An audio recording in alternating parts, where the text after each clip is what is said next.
Hello, hello, hello. 没问题. You look impeccable. You look perfect. Really? You look perfect. Yeah, wow. yeah, yeah. Rest assured. So yeah, Jonathan, it's Rudolph. Great to have you here in Shanghai for the performance on Valentine's Day in a nice program for the lovers. I mean, I'm sure there will be many lovers here. Although it's a rainy day, but yeah, who knows? I mean.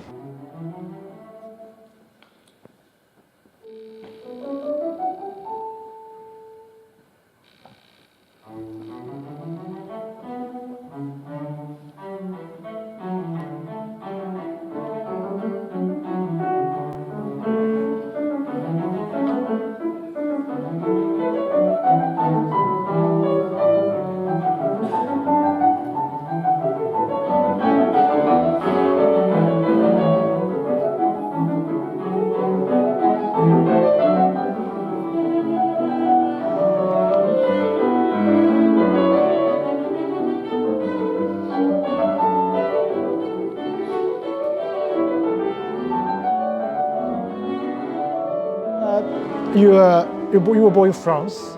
Let's start from your education upbringing. And you played piano, and you went on to win the prestigious Queen Elisabeth competition in Belgium. And could you tell us something about your upbringing, where you were born, and you moved to Paris after that, Strasbourg and Paris? So, well, I studied piano when I was 7 years old. I started piano in the east of France. That's where I'm from. I'm born in the east of France, just next to Germany in Luxembourg, and then that's where I started playing piano. I mean, my father was already a musician. My father was an organ player. Organ? So did he play in the church? He was playing in the church every weekend, so I was also going at the church every weekend, and I was actually even more listening to my father than anything else. Did you sing the chorister? I was not singing that much. I've been in a choir, in a small choir, after in the conservatoire for a little bit, but when we were going to church, I was more fascinated by the organ itself and like the sound of the organ and like just following the scores and my father playing, improvising also. So that was very, very interesting. Later, I was less my thing. In France, there is a thing named mécano, or like model making, like airplane model or boat models making. I like to understand how things are working, and it's exactly the same in music. I like to understand how a piece is working, how the layers are working with each other, why this theme is here and why it's coming back later. I like to understand how things are layering with each other. So it's the same when I'm like with... when I was very, very young, I started opening the engine of my parents' small tractor, and I was never able to build it back, but just to understand how it was inside. And like you see like things jumping around, but just to understand how it was going.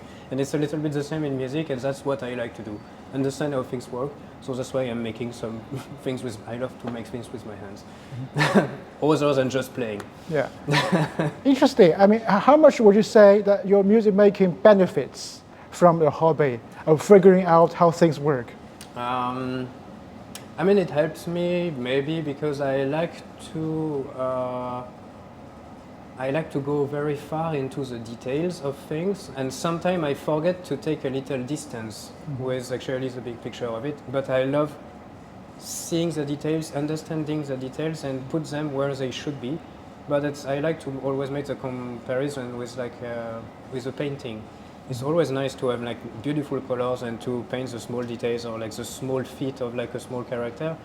After, even if it's the most beautiful feet, if the rest of the painting doesn't make any sense, we don't really care about the detail of the paint of the small feet. So it's kind of the same with that. Sometimes I have a little hard time to take a little distance with the rest, but I'm trying harder more and more. I'm growing up, and so maybe I benefit from that. Just trying to understand, trying to see how that can work, working many hours to make that very good, and after trying to make it into something bigger. Yeah, the learning curve, the gravity, you understand the gravity behind everything. Yeah, interesting. So how about the program tonight? I mean, it's a nice program of Nadia Boulanger and with Beethoven and Janacek, European composers, or even women composer, Nadia Boulanger. I mean, like her a lot. She's French. Lily and Nadia, the Boulanger family. Could you tell something about your connection, your story with the piece they're going to perform? You know, 3 pieces for piano and cello. Well, for me, it's, I mean, as a pianist, it's going to be the first time I will be performing the Nadia Boulanger's 3 First time? pieces. The first time I will be playing the Nadia Boulanger pieces. Well, it's really nice pieces with cello. I didn't know it at all before. I knew some other pieces by Nadia Boulanger, and I think sometimes Nadia and Lily are a little bit forgotten outside of France, even if they had a very important part in the music making and the music composition in France at the time, and not even in France, because we see that many composers a little bit later, they took lessons with Nadia and Lily Boulanger and they got inspired by her. Like Piazzolla. Exactly, I was gonna say his name, Sorry. Piazzolla, or even like even Bernstein and some other people that got inspired by her. And this has been forgotten because maybe she was just because she was just a woman. And that's kind of sad, and I like to put this type of piece into the program and to see that it's not less good than any other things. On the contrary, sometimes it can be even more intelligent than some other things that we are playing, and just because it's a famous guy who wrote it, not probably because the piece is interesting, but it's just because the composer is famous. And sometimes it's interesting to go into looking some different pieces, things that probably we don't know, and it's not because we don't know it that it's not good. And that's what I like about this program. It's a kind of it's a bit different with Janacek, because Janacek is one of his principal pieces for cello and piano. But also the same with the Franck and the Beethoven Sonata. It's really the main repertoire. But actually that's the reason why we are playing already so much of this main repertoire all the time, that it's nice to have something new. That even us as musicians, we like to dig into it, to us trying to understand it, and to share it with some people, to show them that, yeah, it's not only Beethoven Fifth Sonata, it's not only Franck Sonata, but it's also like those other composers and probably female composers that are interesting, and we like to share with other people. Yeah. Let's talk about you. I mean, back to you as a French pianist. I mean, when in China we talk about French pianists, we had this impression of a French piano school from Alfred Cortot, you know, all those great French pianists. Do you still think that there is still the word French school in piano playing that's still relevant today? Well, in a way, I think it still exists. I remember when I was still a student in the Paris Conservatoire, there was like a big study, and some student could take part of this study about the French technique. And they were taking this study on like those specific piano, and I think they went to Canada, which is really kind of interesting. They went to Canada to do this study about French technique. Quebec, I was not probably. part of it. Montreal? Yeah, I think maybe some place like that. And I remember that there was really something about it, but I think actually that's the point of it. They've been making this study about this French technique because in a way it's been lost over the years. There are so many other foreigners, pianists that came to France to bring their knowledge from Russia, from Romania, from everywhere in France, that it's been mixed together so much over the years that, I mean, speaking about my own teachers, like Brigitte Engerer, she was French. I mean, she's born in Alger, or in Tunis, I remember. But she had this French background, but at the same time she went to study in Russia for many years, and she was also with Neuhaus, which is like the essence of the Russian technique and the Russian approach of the piano. So I think I've been also like swimming into like this mix of influences, French influence, obviously, yes, because on some other side, on Gisèle Magnan's, my other teacher, she was a student of Ravel, so we cannot more French than Ravel. And but at the same time, some of her other teachers was also studying in Russia, so there is always this mix. I think now it's a bit difficult to find like a pure French technique or French approach of the music. Yeah, we have the background of the composers themselves, but technically, I think now everything's been mixed a lot, and it's been almost forgotten. There is no border anymore. Yeah, that's why I'm trying to ask you about César Franck, because he is not so très français to me, you know. I mean, it's German. Belgium. Yeah, Belgium. Sorry, Belgium. Don't say that. Don't say French. Belgium. Don't protest. Oh no, she's not French. She's Belgian. Yeah. Okay, I think his symphony, for example, the Symphony C major is really like a German, quite Teutonic music, not so French, not so Belgic, not so francophone, if you like.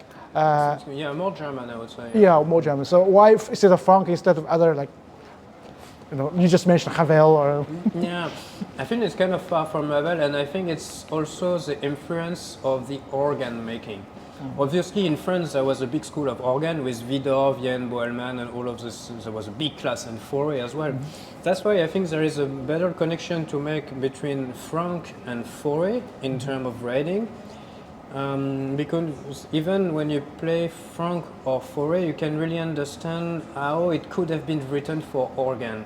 Always, for example, having that, I don't know how you call it in English, the thing with the feu, and all of the different sonorities that you can get in playing with the tops, and which is a little bit less the case with Ravel and Debussy. Debussy is a little bit of a strange guy because also he has the influence of Wagner, but it's not that obvious all the time. It's obvious in the opera, of course, with the use of the leitmotif and the form that he's using with the different characters.